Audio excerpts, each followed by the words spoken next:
Live from Studio 5 in New York City, this is the News at 6. Joining me right now, a very special guest tonight, Dr. Stephanie O'Leary, a New York psychologist. Hey, good to have you here, Stephanie. Thanks for having me. Yeah, it's a great subject. We talked a little bit before we went on the air. What age group are we looking at here right now in terms of how they're affected by this political climate? We're definitely looking at school-age children. Yeah. So from kindergarten up through high school is where we really have to be tuned in and concerned. Why are they considered the most vulnerable, in your opinion? You know, by the time kids are going to school, they're spending a big chunk of the day outside of parental oversight, and they're chatting. Yeah. Kids love to chat, they're at lunch, they're in the hallways, and they're talking about things that they hear at home, politics.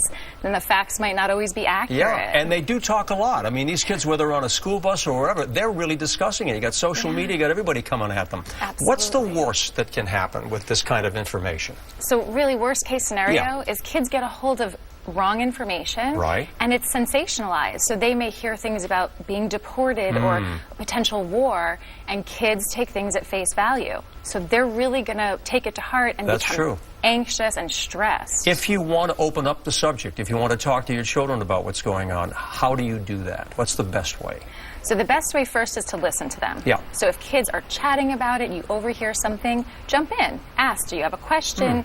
If your kids tend to be more shut down and they're not giving you a lot of... your kids. Yeah, you know them. Sure. If they're more quiet, then just every once in a while you can say something along the lines of, hey, did you hear anything about the president or the news? Do you have any questions about stuff going on in politics? Yeah, and then you decide just how deep you want to go into the subject based on the personality of your child. Right. Stephanie, there are a lot of parents who say, you know what, leave things alone, okay? Let's not talk about certain things because let kids be kids. Right. How do you answer that one?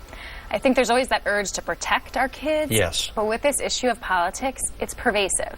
So when the news is on in the other room, or if it's social media or just a conversation, kids are absorbing it and we can't avoid it as parents. So I think it's responsible to just check in and ask your kids if they have any questions. I think we both know what they really need most of all is that sense of security, right? Love and comfort at home. Absolutely. That grounds kids. Yeah. So no matter what they hear at the lunch table, if it's sensationalized, if they know they can come home and connect and you'll listen to them as a parent and give security, that's a great foundation. Kind of the best advice is really just listen to your child and you know how to respond. It's kind of a natural thing. It is instinct, but you can trust yourself as a parent. You're the most influential person in your child's life. All right. Dr. Stephanie O'Leary, thanks so much for joining us. Thanks for having me. Good perspective tonight, okay?